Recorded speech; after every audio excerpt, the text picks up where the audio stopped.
Welcome to How to Decorate from Ballard Designs, a weekly podcast all about the trials and triumphs of decorating and redecorating your home. I'm Caroline. I'm on the marketing team. And I'm Taryn, and I'm a product designer. I'm Liz. I head up the creative team. We're your hosts. Join the expert team at Ballard Designs for tips, tricks, and tales from interior designers, stylists, and other talents in the design world. Plus, we'll answer your decorating dilemmas at the end of each episode. We love answering your questions, so don't forget to email us at podcast@ballarddesigns.net.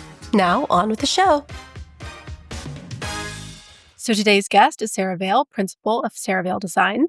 She's known for her bold use of color, her fresh traditional style, and making classic spaces feel lively. After training with design icons in New York, she launched her own Chicago-based firm with projects coast to coast. Today, we're going to tackle one of design's trickiest topics, scale. Sarah, welcome to the show. Thank you. I'm so honored to be here. This is my first ever podcast. Oh, well, yay. Yay, welcome. I listen to them all the time, but I've never done one. And I'm like, I feel like this is going to be so fun. So I'm really excited. We're I almost poured excited. myself a You glass are of welcome wine. to I was it. like, is it too early? It's not. Although, yeah. Yes. Mhm. No judgment from us. We'll pretend Our I'm in first- Europe right now. Our first, how many it's night. episodes It's in definitely before night. we It's drank true. every time? Because it was in the evening where we recorded all of our first episodes. So we drank every Mhm. time. So we get it. Now we do them more during daytime, but Yeah. You, Yes. you have the most fun job. I love listening to them, but I'm like, this has got to be so fun for you all. It is. We get to ask super talented people like yourself all of our burning design questions and help us with our own homes. So that's perfect. Just like we were talking about. Oh yeah, it's a great. You're like, okay, I'm just gonna get all this free advice. Keep it coming. Exactly. Before we talk about scale, because that is our topic of the day, why don't you tell our listeners a little bit about your background, how you got into design? We know you worked with, at a couple very well-known design firms before launching your own, but kind of give us a little rundown. Oh my gosh, this could take up the whole hour. It's like when someone's like, "How did you meet your husband?" I'm like, "Well, how much do you want to know?" It's cool. I feel like hopefully this can resonate with a lot of listeners because I fell into design in my quarter life crisis. I was 27 and I thought I was so old and hadn't found my career path yet. And I was still single, wasn't married. And I was like, well, shoot, I could be doing this for a long time. I've got to find something that I love, and kind of just reawoke this passion for design. So applied to go to Parsons, picked up, left my advertising corporate world life after, oh my gosh, I can't even imagine, like, you're on your own. And then all of a sudden you're like a student in New York City. I was just like the country mouse in the big city. I just went in so excited. And I wrote down and I said, okay, I'm going to leave here and I'm going to start my own business. I'm going to do the 1 year. I'm going to do the accelerated program. I'm going to leave here with my own business in exactly 1 year. And then it was all of a sudden October 2008. So the world came crashing down. And I'm like, this is interesting. Now we find ourselves suddenly in a recession. And I'm like in the middle of, the heart of it in New York City. So I actually found that in moments like that, there's opportunity because I was cheap. I was basically free in the beginning. I was like, just let me have a chance with your project. And so I was out to dinner with friends and then their friends. And one of the gentlemen said, I need a designer like tomorrow. And I was like, well, call me in a year. And he's like, no, I need one like now. And so I woke up the next morning at 5 a.m. and Googled how to start your own business. And I was like, okay, we're off and running, I guess. And then my next email was to the family accountant. And I was like, please keep me out of jail. I think that was the subject line. And I walked into Chase Bank and I was like, okay, I need 3 accounts. Designers and math, we don't go together. I was like, I need clients' money, which I cannot touch because it will make me feel very rich, but it's faux rich. And then my money, like for the business, and then Uncle Sam's money, which I also cannot touch because I really don't want to go to jail. And that was literally how I started my accounting, was just like basic, like every check I'd get, I was like, okay, this is the profit, move it there. This is for the furniture, keep it in there. This is for the tax, move it here. And that was all I did. And needless to say, we started a new accounting software a few years later. But and then I got my first job, and it just like took off. And then one led to another, led to like a project outside of Richmond, Virginia. An old plantation had been cut up, and it was a little couple that was a little older. And I'm kind of like, are you sure you really want to entrust your project to me? And they're like, we love that you're up and coming. This is so exciting. And so yeah, that was kind of how I went pro. So it sort of Wow. just happened. And then in the meantime, I like my last like stars aligned moment is when I first got to New York City. I wrote down, okay, I really want to work for either Kelly Wearstler or Celerie Kemble. And then I walked past this hair salon every day on the way to the new school. And I'm like, oh, I can't afford this. I'm just like a broke student. And one day I kind of ventured in because they had like some amazing deal, like, 50% off. And I was like, can you keep me blonde, natural blonde? And I started going, and I said, can I ask who designed your salon? I love it. Celerie Kemble. I'm like, what is the chance out of like hundreds of salons in all of New York City that sell? And I was all of a sudden like, well, can you put us in touch? And she's like, yeah, sure. I'll never say no to free help, And all of a sudden I'm like in front of my idol, just sitting there. But it was such a great training ground. But all these wheels were kind of moving simultaneously, where I was just sort of watching her. And, she's got all these kind of like celebrities and big projects. And like my biggest takeaway watching her is she's so nice. You can be a big deal and still be nice, which was not how it was in the advertising world. So I kind of like modeled so much after her, where the girls just loved her. And it was such a great camaraderie, almost had like a sorority vibe. She'd probably agree with that. It's been years since I've seen her, but I still keep in touch with the girls that I kind of trained with there. And it was a great training ground to kick it off. So there, are we done? Is that the whole podcast?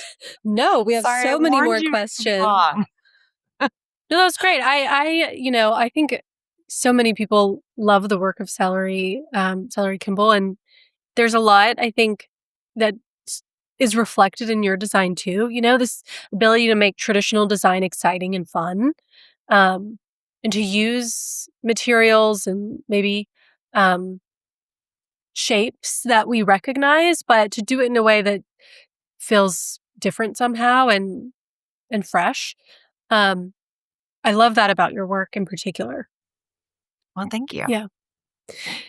Well, let's talk about scale, because this is, we kind of wanted to focus on this for the episode, and it's a topic that we get a lot of questions about.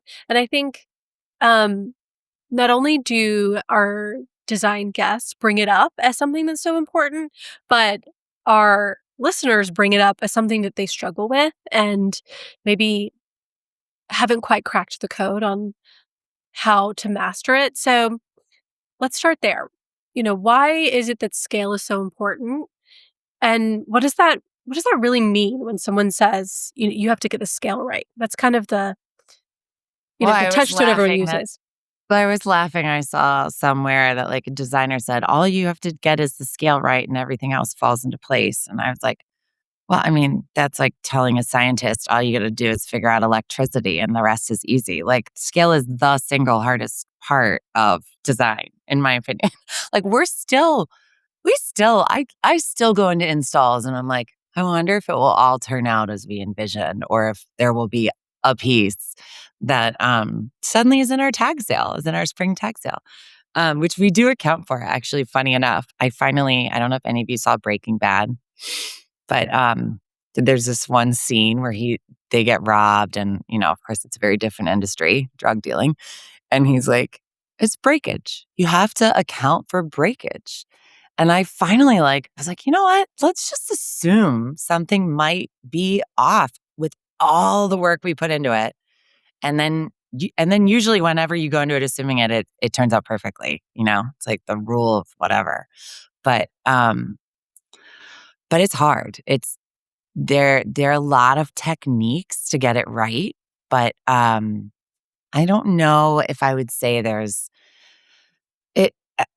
You definitely become more comfortable with how to spot it, and I think most people with a design eye can spot if scale feels right because it's basically the balance of shapes um, in a room. So if you have like the balance of colors, you have the balance of pattern, and then you have the balance of shapes. And you obviously can't have one giant one that dwarfs one small one. So I think most of us can sense when it's right. I think the hardest part is knowing how to order it so it's right. Which is probably what you guys are hoping to get for your listeners today. I also just think size, like Mhm. those sizing questions of like, sometimes something needs to be overscaled to really carry the focal point or the seating arrangement or whatever, but then sometimes things need to be not, not underscaled, but like right size. So it's kind of like when do we employ those um I guess tactics, and when can we feel confident that the size is right, and then, the I don't know, maybe is that wrong? I always think of scale as kind of being more equated to like almost size and like volume. Right. Yeah. Like the volume. It's like the balance of volume. That's Mhm. probably a better word. See, you were better at science than me, probably right there. Uh, but it's, yeah, it's interesting. I think we have a lot of tricks that we've learned over the years, and we rely a lot on CAD, a lot. We elevate, elevate, elevate. Floor plans, elevate. But I realized that that's like, the more technical side of design to have that ability in house. And there were many years we did not have CAD in house. So we figured out kind of all the other ways. And they honestly worked really well. We used to go in and we used to literally tape out the floor plan in the room with blue painter's tape. And that will get you so far. Okay. You're like, okay, this is the sort of layout of the room and not, things generally feel like a good walking distance and whatnot. But then there's, to your point, the volume of, well, is this going to feel sparse compared to this? And so then we kind of stepped it up a notch where we're like, well, let's fill the volume with like boxes or existing furniture where you literally have like chairs in a line that represent the new sofa coming in. And then you can kind of be like, it just kind of dwarfs the room. Um, or it leaves you wanting another piece of furniture or a piece of the sofa. And so I think like there are lots of sort of tricks. I actually one that I thought was so smart is we heard of a designer who prints out all their light fixtures, just one dimensional, nothing crazy. And they print it out and then they literally tape it like a sconce up on the wall to be like, is this the right scale for this room? Because light fixtures can be so tricky, and they can be, the like. I remember when Visual Comfort, now Circa Lighting. Well, no, actually, Circa Lighting, now Visual Comfort, first opened a showroom. And I'm like, Oh, that's yeah. the size of that piece. Oh, yeah. We have that same problem with our product too, of like, how do you add scale to something so Yeah. people understand when, it is alone. It's very obvious around other items that have a relative scale that people know. But to your point, if anything's up like big scale or small in scale, you're like, how do I make sure people know? Well, and I almost think like there needs to be like a flag on the item. It's not a bad Please note, idea, this is actually. larger than average scale. Yeah. Because we all, Mhm. right? Because it's kind of like when you're buying clothes and they'll say like fits true to size. It's Yeah. like, and for our job, it's so hard because we mix a lot of antiques with newer pieces. And we all Mhm. know like the current fashion, like the pieces currently being manufactured are at a much bigger scale, kind of like restoration hardware kind of started this like California scale almost. So then you get these pieces that can be like almost like diminutive when Mhm. when they're part, even though the seat height and the dimensions can line up. It's just like the feel of it is diminutive next to this almost like plush, you know, mass next to it, and it's just, yeah, it's very tricky. Okay, I have an idea. I feel like you guys have what it takes that you could actually make this happen. Mm. I'm like, why don't they have a hologram? Imagine if you could put your floor plan Mhm. in a like Icovias, like the CAD that kind of anybody can access. And if you put a floor plan in, and then you could go in the room, like I'm going back to like Star Wars, right? Yeah. And you just have like a hologram and all your furniture is shown to real scale. Yeah, I was amazing. like, wouldn't that be amazing? Because it's the hardest part to envision. And yeah, I was like, somebody's got to do this. I feel like in Uh, the AI world, it can be done. okay, ladies, we had an architect on the podcast, and now I can't remember who it was. But it was someone on the podcast, and they were talking about, um, basically casting Yeah. their CAD drawings into, like, a virtual Mhm. reality headset, and then they take their clients Yeah. into, like, this big warehouse, and they're able to basically walk their project. And walk the floor Mhm. plan. So Wow. they'll tape the Walk the floor floor plan plan. out Yeah. in the warehouse so nobody bumps into anything. Mhm. Right, and, like, you That could kinda see, like, "Oh, this is how big the kitchen island is." Like, this feels too. Mhm. Because Yeah. architecturally, that's like one of the hardest to get right. I mean, as much as like the drawings are produced, and we have a great architectural team, we'll still go on site and be like, this door frame feels way too big. Let's bring it down, but better Yeah. if you can get it before you get to that part of Yeah, when you're still just in pencil and paper Yeah. that or, dirty word change order. So yeah, better if you can get it before you get there.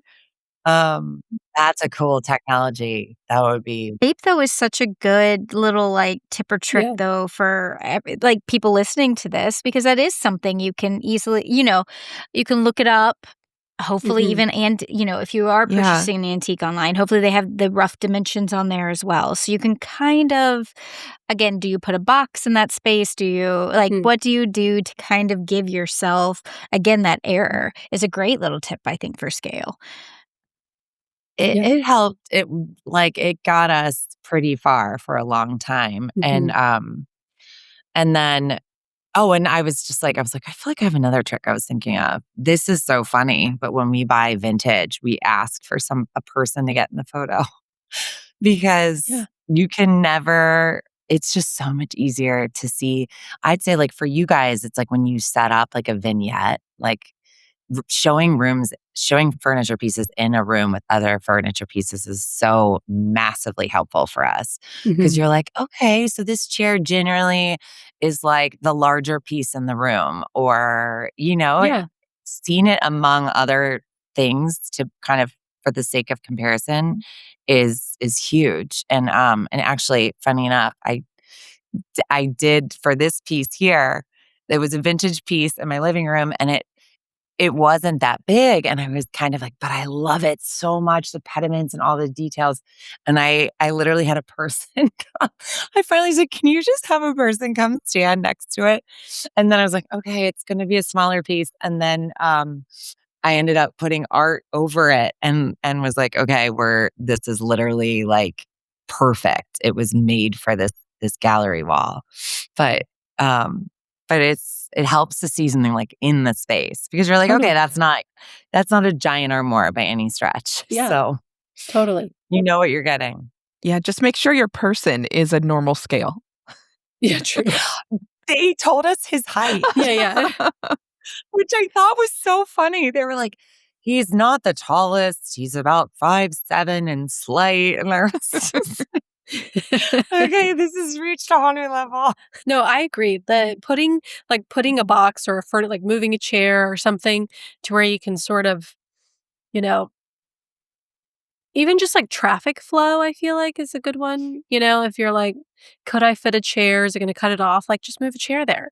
See if it feels weird to walk around it for 2 weeks and then.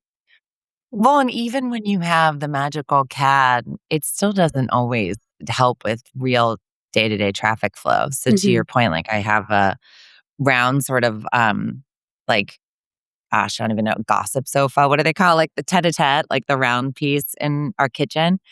And it's sort of there's like a bar when you enter. And I was thinking, okay, technically speaking, I know that you're supposed to have more than 20 inches from here to the cabinet.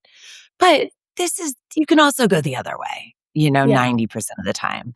And really, it doesn't take that much. So I literally shaped out, I think probably with boxes, I shaped out the edge because I was like taped it out and then kind of built up the height and the volume so that I could sense, okay, this is fine. Traditional interiors don't lay out well in floor plan or render well. So sometimes the floor plan just looks kind of crazy, like slightly insane because it's got just, you'll have like a sofa, a chair, and then you've got some random chair over here and then an accent chair on this wall, but it just works in the space. But hence why, to the point of like, you can't just rely on computerized drawings always. Sometimes you just need to get physical in the space. Yeah.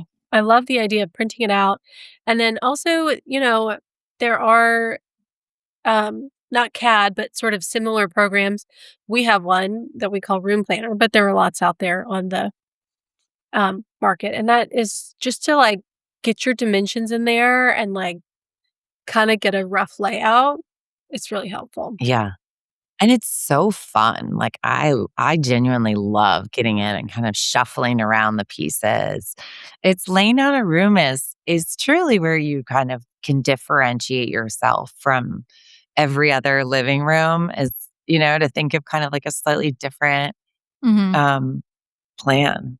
So I feel like people need to know that part of this really is, doing your home in any capacity with a designer as well. There is going to be error, and there's something beautiful about that too, because sometimes something that you didn't expect to come in so big does come slightly, and all of a sudden it kind of like makes the space. Sometimes the opposite happens where you're like, I'm gonna return it. But just like an outfit, I feel like sometimes you try on something and you're like, in my head it was perfect. I measure, and then you put it mhm. on, you're like, the way this hits is just, it's not the, I know I can do better. And so It's so true, especially because it's tricky for those clients who live in a space. It's so hard when you're doing like an existing home because they will have the reference point of whatever was there mhm. before it. And then all of a sudden you put something there when like a chair or a table and there was nothing there before. And it's like, well, hold on a second. I might want that space back. You almost have to kind of mourn the space that was. I think. That's a no, I think that's great. As ridiculous as that sounds, like when you go from a like, Yeah. another sofa and you downsize or upsize, it's just I always tell our clients just like sit with it to your point for a Mhm. minute, a day, a week, and then come back. And if it's still bugging you, then we'll talk about it. But I think half the time it's the transition to the new piece there. Yeah. Mhm. You're used to That makes something and total it, sense. yeah, just doesn't quite. Or like the opposite, you're not used to anything being there, and then all of a sudden it's kind of like when you're walking a space and it's being framed, and then all of a sudden the drywall goes up and you're like, "Well, this changes everything." It's Mhm. and then you put the furniture and then the paint and it changes it again. So it's like just getting used to the different Do you sort of Yeah. do iterations. y'all do that at Christmas time too? I mean, that's the holiday for me that changes so much because you're scooting things for the Um, Christmas tree and like bigger objects of decoration, and then you take it all down and you're like, "What was in that space?" Or like And you're just it like looks so empty. it's like Right? Yeah. empty. It's literally my friend and I call it the post-holiday emptiness. It's literally and then all of a sudden it like sets off the need to fill it with other Yeah. things. So then and what else are you doing in January? You're like, "Well, I guess I'll just have to start thinking about the next item for the room." Oh my Right. gosh. Speaking of Christmas, quick aside, but I ended up seeing this amazing sale you all had starting, I don't even know, let's say like a couple days before Christmas. And I went crazy on Ballard Christmas this year and overnighted it. I overnighted it and it still came out way ahead because of the sale. Like I was like, girl math. I'm like, oh my God, I saved $2,000 and I might as well get it for Christmas Eve because I'm hosting. And so then I was literally hanging the garland and it's all faux. So I can use it all next year. And oh my gosh, you had the best Christmas stuff. Like the wreaths with the lemons, the Oh, boxwood, all the thank you. faux boxwood, preserved boxwood. Anyway, Oh, it that's was awesome. my house was very full for a couple days. And then I kind of was like, well, maybe we'll just ride it like a few weeks after just to get it, get our time in with it. Gotta enjoy it. But I Yeah. think Christmas is that perfect example where I've felt what you're talking about, where it's like the transitioning your space and you're like, hold on a minute. Like, Yeah. it's a chance, an opportunity to kind of be like, what goes here? So I imagine, again, clients who are in the same space, it's so hard, especially to kind of transition to a new space. Like, have you had a lot of places where you found yourself going from like a living room to it becoming an office or something where you're transitioning? Oh my gosh. Yeah. Yes, absolutely. And I always say too, I'm a big collector. So at this stage of our career, we have a lot of return clients. And I'm like, no, as long as, they were sometimes your taste changes and your sophistication elevates and all those things. But we definitely still take pieces that we bought for one house, for one room. I mean, we did it when we moved here and this was so fun. We had this red velvet Chesterfield sofa and it was in the living room at home and moved it up here. And it was literally the same red as the red library. And I was like, well, this was meant to be. But it's kind of fun to repurpose and just shift all the different things. And usually the scale of all the things works together, as long as you don't have a tiny chair or a stool for giants, both of which we have had in the past and ended up purchasing ourselves.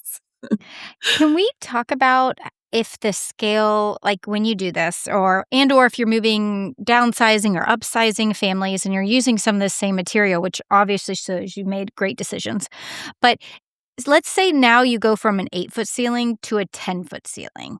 What in the scale is going to change? Like, what are some normal things that are that you're going to have to go ahead and be like, all right, we're going to need a new X. We're going to need a new light fixtures. Okay. Oh my gosh. That was actually funny because when we came from the city, we had these beautiful 9-10-foot molded ceilings. And then we came to this older home with 8-foot ceilings. And I'm like, none of our lights work. You go from the pendant game to the flush mount game. It's a totally different game, right? You go to flush mounts and sconces and lamps, really.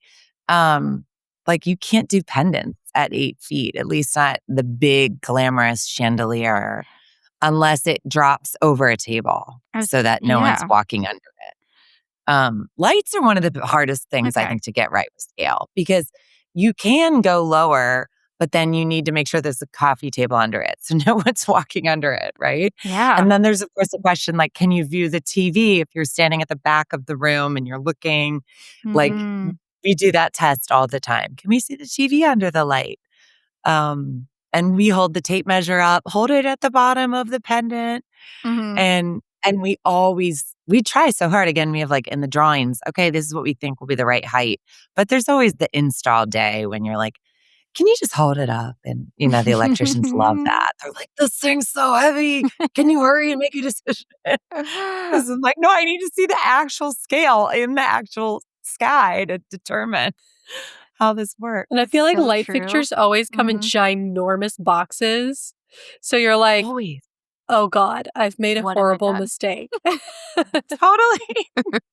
You're like, what have I done? No, it's so true. And I think we have some with Ballard too that are huge, 30 inches. Like this one we have selling right now is called the Netta Chandelier. It's got these beautiful dripping beads. It is huge. And it's one See, of that could use the asterisk. Yeah. Bigger than average. No, I really feel like I need Yeah. to. But it and, looks that would so good. Oh, It looks for so sure. good. As long as you know what you're signing Yeah. up for. Yeah, because if you have 8-foot ceilings and you have a very small dining room and you're putting this over a more petite dining table, like, it would be comical. Like, people, so I think to your point, the, like, scaling of even what's under it, is really important too. Mhm. And then another thing someone talked about is like in terms of like visual, like shapes and volume, like scale balance is I always found this so interesting. Like, what is the purpose of a lamp in the room? It fills that mid-level scale, right? So you've got the like baseline of all the furniture, and then you've got the high line of Mhm. any ceiling fixtures. But then the midline is kind of lamps a lot of the time. Which serves, I always call it the jewel of the room because clients are like, you want me to spend what on this lamp? And I'm like, well, it's your jewelry. But also, it really does kind of balance the high low height wise. Um, but I'm trying to think like, what else would you do in a I mean, of course, curtains. I always say go as high as possible on the curtains. If it's 8 foot, it'll make your ceilings look taller. We'd actually do a lot of ceiling mount hardware for lower spaces. If you have a soffit, just maximize that drape height. And then obviously in like a 10 foot, you get really dramatic height in the drapes. Um, and we have a lot of soffits too, and which is always adds like another level of working around those. That's kind of, I guess, more decorative than scale, but also another thing. No, those are all really good scale items. And of course, art. Art's a big one, right? There's nothing like I love floor to ceiling art. There will never be anything more dramatic. You can lacquer a room, you can do all the things, but if you do floor to ceiling art on your walls, which I can see you have, Yeah. um, So go big with the art. yeah, it's like that's just such a great way to fill a wall, anchor a wall. We love it. I always feel like most of the time going bigger than you think is fine. Smaller looks weird. What would you agree with that, or what would you kind of say if you had to err on one side? Which would you do? Just in terms of like the overall furnishing. Well, just like yeah, it could be like art, for example, or a light fixture. Um, Or a yeah, or a mirror mirror. I or always feel like okay, something like a real Yeah, big mirror, big piece of art, big chandelier. I think so too. Because if anything, it just becomes more Mhm. dramatic. And I noticed kind of you guys said somewhere like has the Alice in Wonderland effect. I'm always like, what's the hotel in Vegas that had the like paper big balloons? Um, oh my gosh, no, the W? No, not the W. It'll come to me. But I'm always like, yeah, it's kind of, do you want, it almost then starts to feel a little like a commercial space, right? They go so dramatic in the size of the light fixtures in like a restaurant or a hotel lobby. So it's kind of like, how much drama do you want? And bigger is always going to give you more drama. So I would have to agree with that. If anything, smaller might just feel a little more dated, like it came from your grandparents' house. Since somehow we just seem to be like getting bigger and bigger as a Mhm. human species. Oh my gosh, I saw Napoleon's bed in Paris and I was like, I don't think my 10-year-old would fit in that. I mean, now I understand the Napoleon complex. We really are growing so much. He's like, I wouldn't even put that in my son's room. And he It's slept true. in that thing. It's true. Mm. It's hard. That's the hardest part, I think, is pairing the old and the new. Mhm. Hence the people in the photos of the vintage with the caption, with the disclaimer, how tall are you?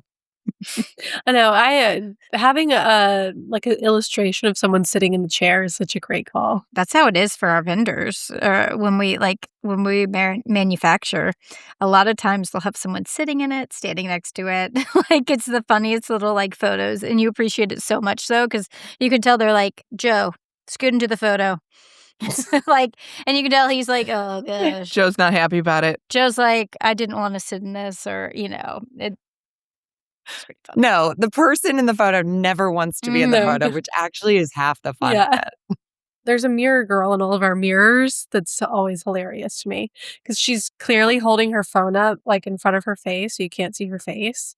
But because she's taking a picture of a mirror, it's reflecting her and Guys, we just got the best ones recently. We're developing a mirror, and the person really didn't want to be in it. And so they took a piece of cardboard, they cut out a No. hole. So it's just, but it's a photo of a mirror.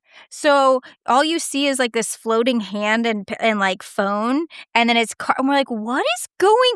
Is this a box? And then we figured it out and so now you can tell there's another hand at some point holding the cardboard for this person to put their hand through the cardboard. And then we were laughing at the images. They were so funny. I'll have to include them Oh my because gosh. yeah, instead of cracks me up. focusing on Hilarious. what we were supposed to focus on, we were all just like laughing at how they literally like, okay, I don't want to be in the picture of the mirror. How am I going to They do know this? there's Photoshop, right? I don't know. Well, and you guys, you have it the hardest, really. You are always thinking about scale. Because we always say when we make a custom piece, where we used to say, gosh, okay, do we really want it this badly? Does it have to be custom? Because talk about a game of you can get it right, you can get it wrong. I mean, we've now learned there's 3 steps to a custom furniture piece. There's first the template, then the foam, then the fabric, because God forbid they put the fabric on and you're like, wait, that's not at all the right stuff. So now we're like, we'll go for all the stops just to make sure, 'cause especially when you're doing something crazy, which usually we are, where it's like, what if we just have like a corner serpentine bench on one side, and you're kind of And winging fringe it. and pipe, and let's do some crazy. Yeah, let's make sure it's And expensive you're winging and it crazy. all. Mhm. You're like, what's the back height? I don't know. What do you think the back height? You like draw it all out. And then you're like, I think this is it in a 2D pattern, but Yeah. now we've got to bring it to life and make sure. But I can't imagine with all the furniture you all make. Oh my gosh. It's a lot of of That must sampling. be fun. Yeah. For lot of sure. sampling. Mhm. And then when we're thinking about fabrics on sofas or on chairs, we're getting a big piece of the fabric where we're getting like a 1 yard by 1 yard swatch and kind of laying that out and kind of trying to figure out what that scale is too. Yes, that's so true. The scale of the fabric. That's a tricky one too. Yeah, talk to us It's about like, that. yeah, and I think I mean I think it's all about balance, right? So you've got like a um you got a small print, you got a large print, you've got like a stripe, then balance maybe with like a more organic floral. Um it's like everything in life, balance, right? It's my mom's words of wisdom. But it is true, especially that's where really you have to think about the placement of the pieces, right? Because I think like when most people are starting out doing it on their own, they're kind of like, oh, I'll just kind of like wing it and go as I can. And it's like, well, yeah, but you got to just think about you can have 2 florals the same scale as long as they're on opposite ends of the room, right? And if you're going to do a mural and you have something right in front of it, you might want a stripe or a small check or a gingham to balance. Right? You can't. It's like that's where I think the floor plan is so big, is kind of deciding how you lay it out in the room.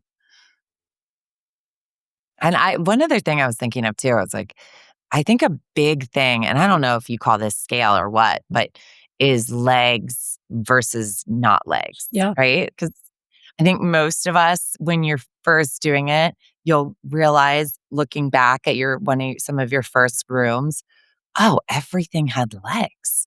I had no skirt. And this was especially like skirts and fringe are all making a comeback. But when we started, there was not a lot of that, at least for me. So that's kind of now like the massive design population has accepted that more.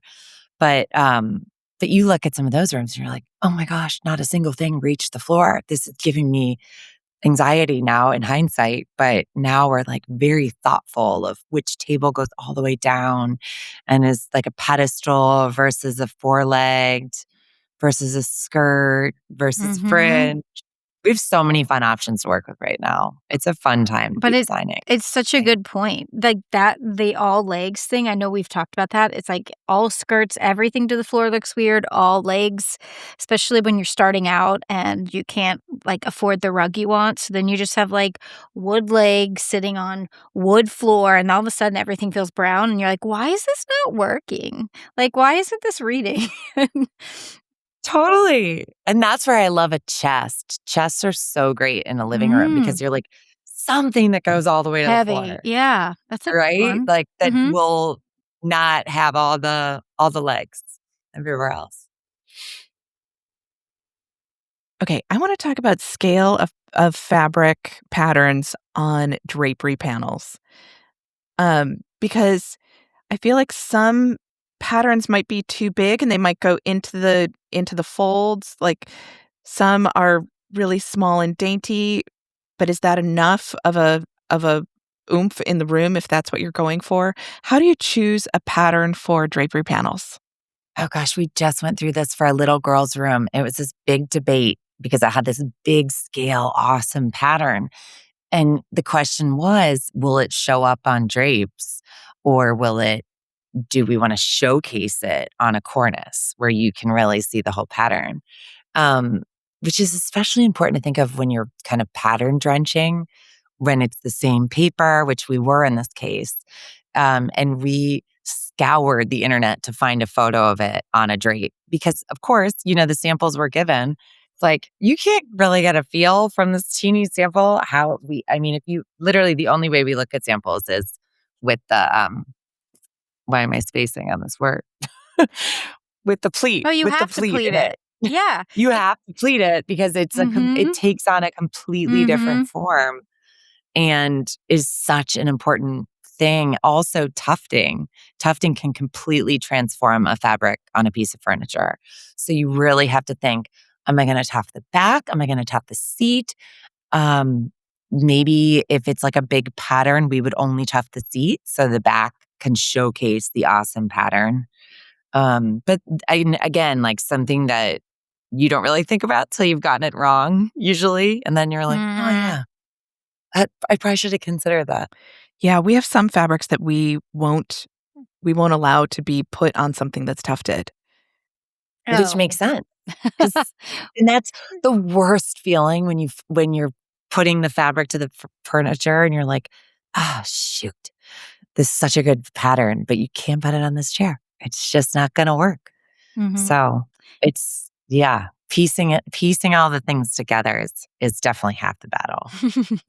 Well, I will say, I feel like that's why it's so important to have a plan, for anyone who's doing it themselves, have a plan because if you do find a fabric and you want to use it and it's a great big scale, then if you've already bought your drapes and you've already bought your sofa and you've kind of already like done the big pieces, then you sort of run out of places to put it where it would really be worthwhile. It's such good advice. Like, I always say, you know, think through the overall home. Like, okay, is this room gonna be wood paneled? Is this room gonna be wallpapered, painted? Like, balance that. Think through maybe just like the walls and the colors. And then once you've got that, then really map out the whole room, Mhm. the room that you're gonna do right then and there, map it out all the way. And I always tell my clients, I'm like, or well, I should say, I always tell my not clients, my friends, look, I can't roll out at the level of my clients too. like I have developed very champagne taste and I do not have the budget of my clients. So therefore I roll out one room at a time. But you've got to think through every single detail of that room and kind of how it's going to relate to the next room. I'd say like this room is very feminine, but next year it's going to be a oak wood paneled room.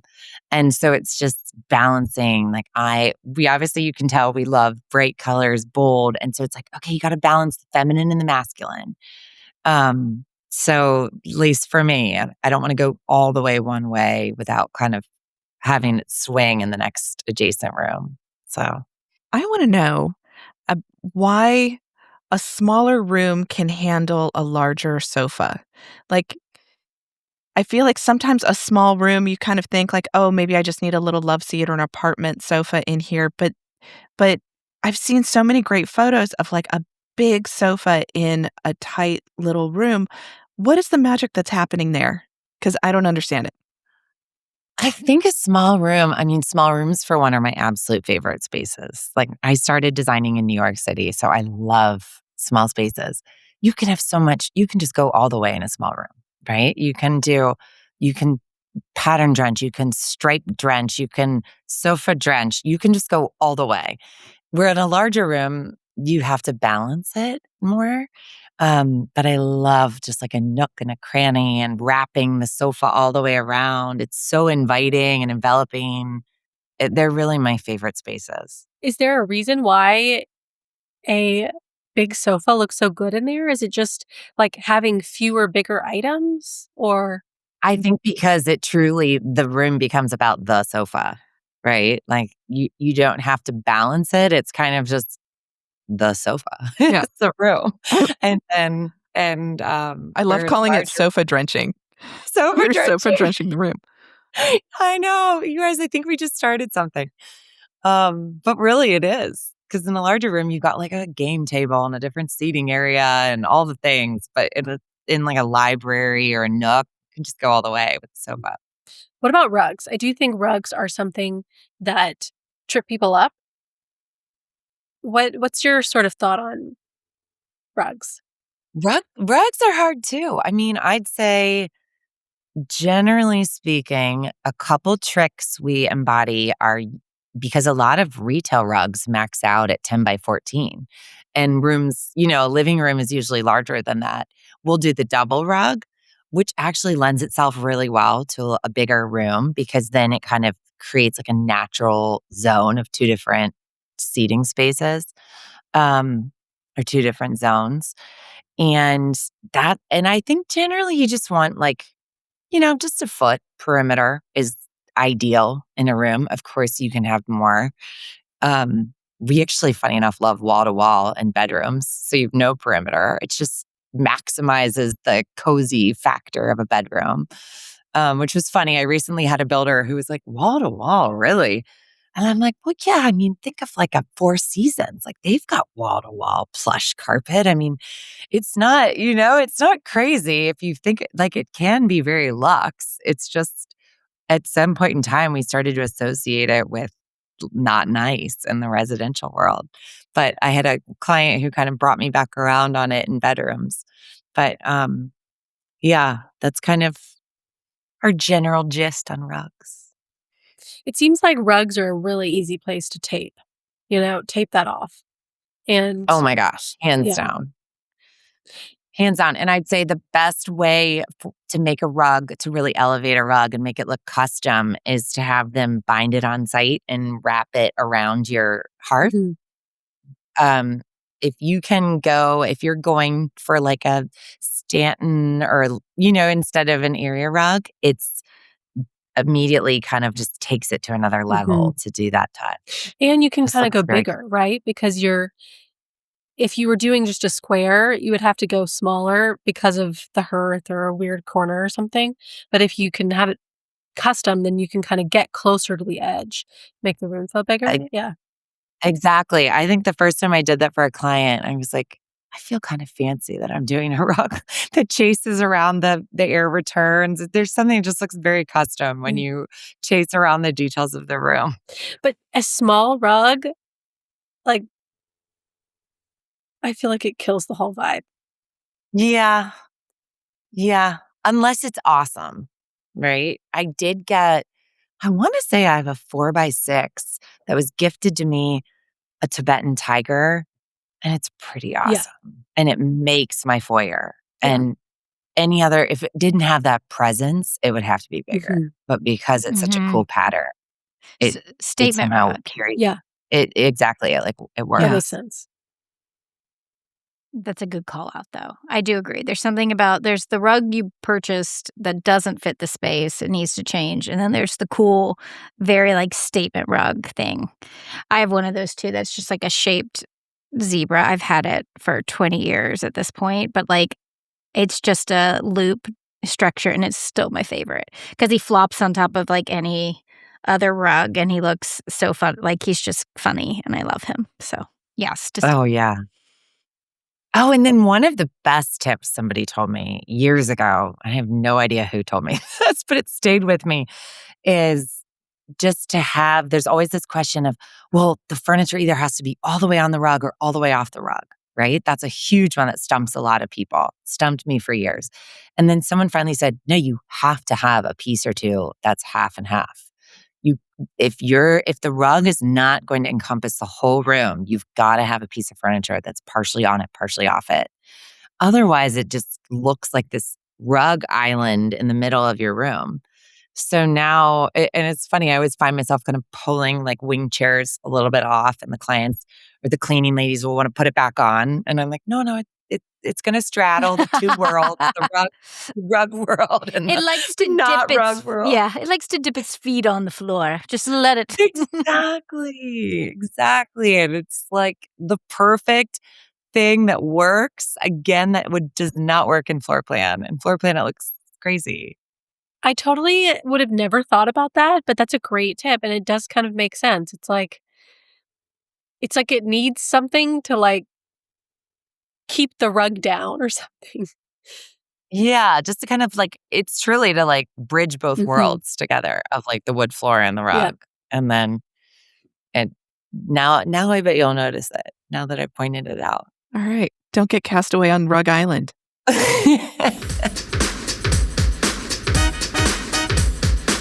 Hi, ladies. I'd love your help making your guest room work better for occasional at-home work and Zoom calls.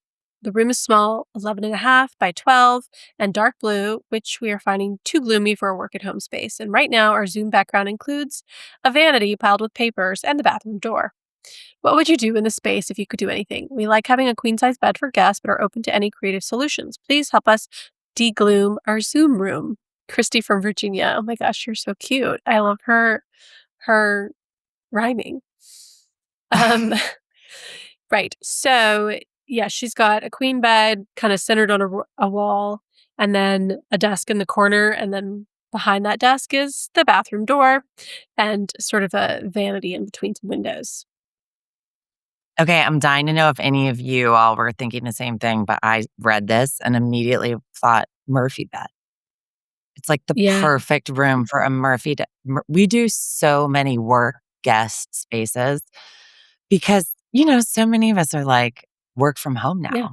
And they're always like, well, I want a really nice day-to-day office, but I really want to be able to have a guest room or two guest rooms or whatever. And we did a Murphy bed at a client's. And this was actually so fun where you have bookshelves on the side and then it pops up. And in this case, we actually secured art to it, like real art. And so I'll have to send you guys the photo of this room after the call. But literally, when you pull it down, the art is like anchored into the Murphy bed. Fabulous. So so you would never guess it is a Murphy bed, but the room had to double both ways. Genius. And then you can put your desk right in front, and then that can be your beautiful backdrop. Mhm. You can do a really fun color on the bed. I mean, I love all the colors. I'm sure this will come as no surprise.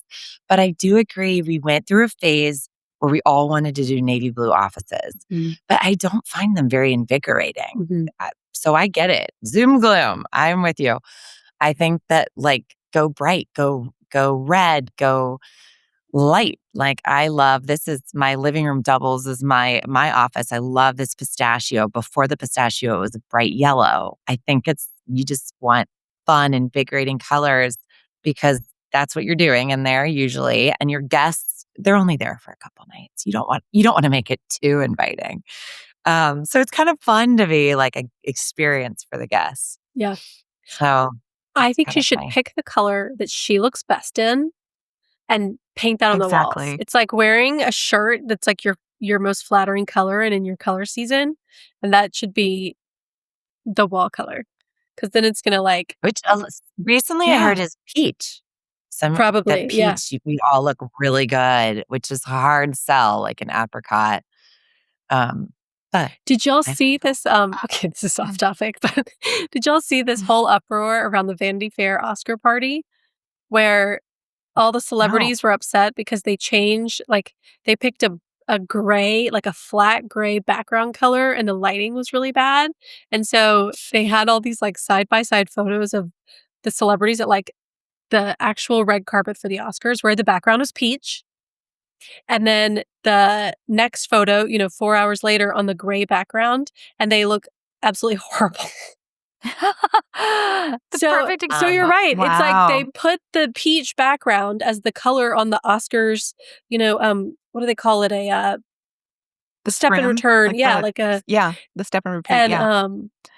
that's because that was the color that was most flattering. So, yeah. But I bet that's probably contributing to the Zoom gloom in this room. If the navy blue is throwing like a cast of blue on Mhm. your face, that never feels great. Yeah. Yeah. That's But right. it was such a phase, right? We all leaned really hard into the Navy offices. Yeah. And then I finally remember being in a client's and I was like, it just kind of makes me want to take a nap in here. Yeah. And if you have a Navy office, I love your office, but Yeah. I thought you I were don't going to know. say, I love a nap. And I was like, me too. Well, And that's you. Can I laugh too? How many like high-powered clients are like, I really need a sofa in here because I like to work horizontally. And I'm like, post-COVID world, That's hilarious. doesn't matter what you're Yeah. billing hourly. Man. No, my husband has a darker colored office, and there is enough light. But on a darker day that is not a sunny, happy day, he feels it too. He talks about it. So, but then we have like a mauve bedroom, and it's just like it is a beautiful color, and it makes you feel pretty in it. So I do love that. And then I was Mhm. going to say, with your work and looking at your portfolio, you absolutely could do a sherbet peach wall all day. Like your clients would gobble it up. So This is true. yes, Yeah. and it was predicted. We were just watching that 2028 is all about orange. So from like sherbets and corals, I know. Think shrimp. What's the nail polish color? Cajun shrimp. Asian shrimp. I just got that on my toes. Yeah, great as a toenail Great polish way. color, but not as a Yeah. wall color. Oh, well, it was It's just about right. it was in general for fashion. So we'll say it will trickle. But Okay, that's acceptable. I'll allow it. It's a fun. That's a hard one to get right, but it's a fun color when you do get Mhm. it right. It's like it's a classic. Sarah, I too have It's great. Cajun shrimp on my toes right now. It's the best. See? Wow. Love this. But it's a toenail I polish love color, not as I don't know. Great. Yeah. Great toes. We'll check back, and I think it said 2028 was the prediction. So we'll circle back on this, guys, and see how we feel 2 years from now. That'll my be gosh. so interesting because I feel like colors do kind of come in waves like that. Mhm. And the color that I'm always like, I am never going to do anything with purple. Hi, my family owns purple. Yeah. Welcome. I mean, back, mauve. You know, Mauve sounds so Yeah. hideous. Oh, bleh. But Yes. right? But it is Can't it's get so enough of it now. But Can't. I've realized it's all about what color you give it, what you call it, Mm. right? Now they're Mm. like petechio. It's not purple. Because I remember I yes. said seafoam to like an older client that was like seafoam and I don't know, desert rose. Like what? But they were like, I'm sorry, I'm just going to the 80s. I can only see the 80s right now. You were too Mhm. young to really know it. And I'm like, no, I kind of know. I know exactly when the like Southwest vibe was Yeah. so big. Mhm. But now I'm like, you need a new name for that Pistachio, color, I think, guys. is a good one. Yeah. Celadon, pistachio. Yes, we're going to sages and soft. Yes, Exactly. minerals. Yeah, exactly. I know, but that's the same thing with coral. It's the same. It gives me a little bit of a ugh because I've been through the coral phase, but. Yeah. Just telling you what Cajun shrimp, Yeah. maybe. Cajun shrimp. I didn't predict this. Somebody else. What were they above me calling? What was predicted. the shade that they were calling orange? They called it a burnt orange, but it Oh, was okay. when I looked at the pictures, it was terracotta all the way to Cajun shrimp. Some of it was more vivid in their imagery, and then some were Mm. you just mean terracotta, which I thought we've been in. Yeah. Like, we've been in this muddy for a while. Sorry for this tangent, but, anyway, but yeah, they were calling it burnt orange. Yeah. I Okay, don't sorry. like Back that. to Christy's office. Yes, her office. Sorry. I'm sitting here looking at this layout. Okay, and I do love the idea of a Murphy bed. I will say, if she can face her, like, if she is looking at the windows, she's going to have the most flattering light on her face. So if she puts the windows behind her, like I'm doing right now, then it backlights you. You really want the light coming at your face. Which actually, not plugging my Murphy bed, but it does sort of lend itself, right? Totally. And your Put the face. Murphy bed up and then float your desk. Or we do a lot of day beds too, because a Murphy bed obviously requires a built-in, which is a bigger investment to do millwork, but we love a day bed. I just did one actually in my husband's office. It's like a day bed that pops out And up. Yes. out and up, like an old school trundle, but way smoother.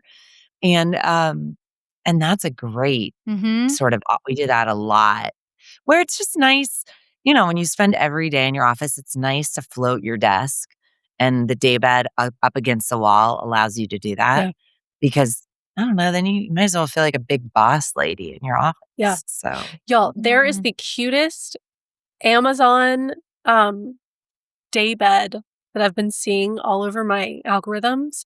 It's like a gingham with a scallop top. Oh, yeah. cute. It was on mine, too. Yeah. I feel like that would be something like that would be a great choice because, like, it's fun. It's not expensive. Get a really good mattress. And it does depend how often I think somebody's sleeping in here. Like, when you say, like, guest, are you doing once or twice a year, or is this something someone comes monthly? Yeah. Because I think we even offer, or did offer, a sofa that popped up in the bed. No.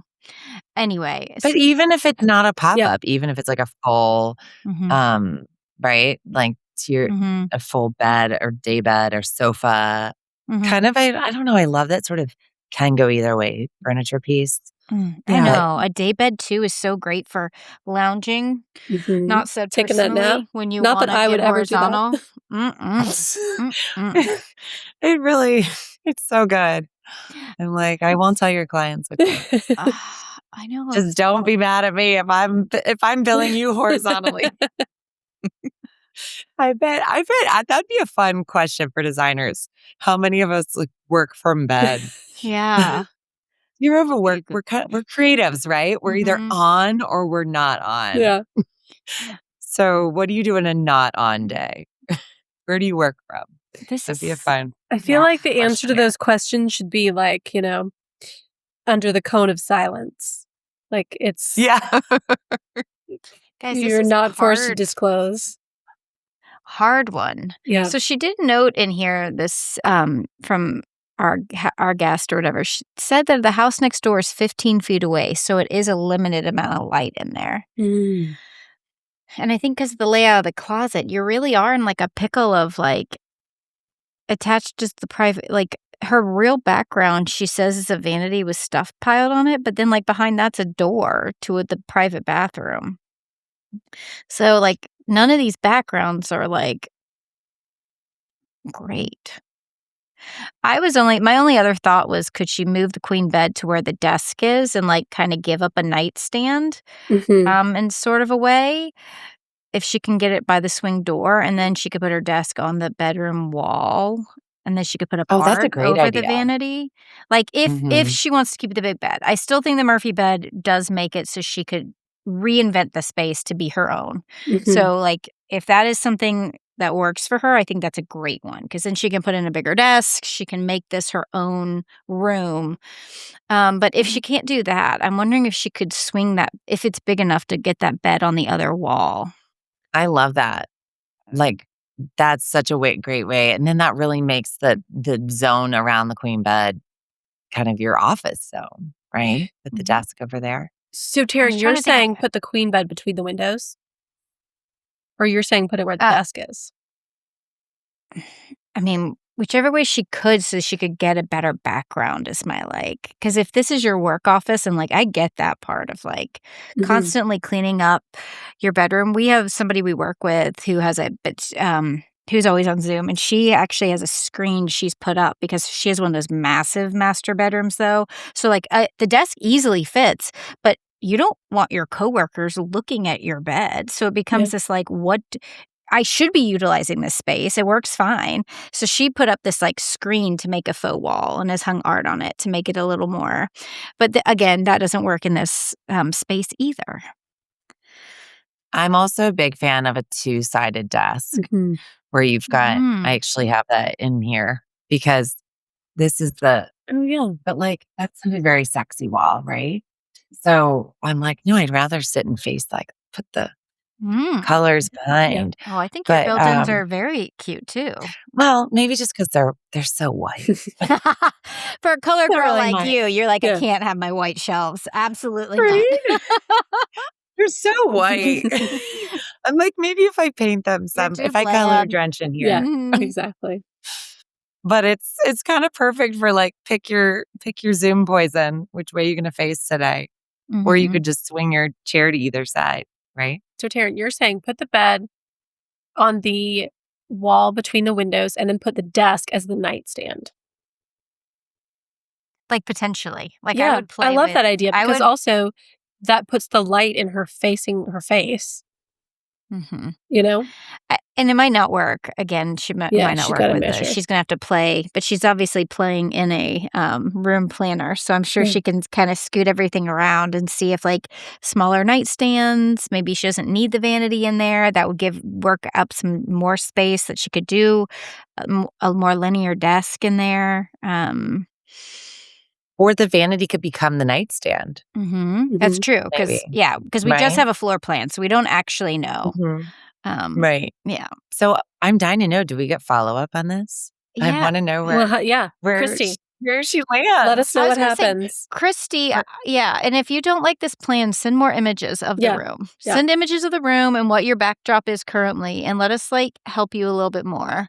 Because I feel I feel invested. Does this furniture exist? Is this, because I always say I'm always willing to work around your heirloom pieces. Sometimes you're I've had this bed forever. It came from blah, blah, blah. It was my first big purchase, or it came from my parents' childhood bedroom, and I'm well, that's cool. That's got provenance. Yeah. Let's make that work in the space. Yeah. But okay, I'm dying to hear now. Christy, you have to tell us where you land. Yes, for sure. Okay, Sarah, tell everyone where they can find you, follow you, and see your work. Instagram seems to be the jam. Oh my gosh, look at that. Didn't mean to rhyme that. Or just our website, sarahvaile.com. But we're always trying to keep fun, fresh content on Instagram. Our latest is a walkthrough of a home we did in Lincoln Park that was just a very quick preview to the house, and it's been fun. It's been generating a lot of buzz. People have been excited about it. Yeah, your website is beautiful. Gorgeous, so I think people will really get an idea of the depth of your color loving from there too. So I hope everyone goes and visits your website because it's gorgeous. Yeah. Well, thank you. Thank you so much for having me. This has been my very first podcast. You'll always remember your first podcast. Thank you, ladies. No, thank you. Made it so easy. This is fun. And that's our show. You can find all of the show notes on our blog, howtodecorate.com/podcast. To send in a decorating dilemma, email your questions to podcast@ballarddesigns.net so we can help you with your space. And of course, be sure to follow us on social media at Ballard Designs. Don't forget to subscribe wherever you get your podcasts so you never miss an episode. And please leave us a review. We'd love to hear your feedback. Until next time, happy decorating.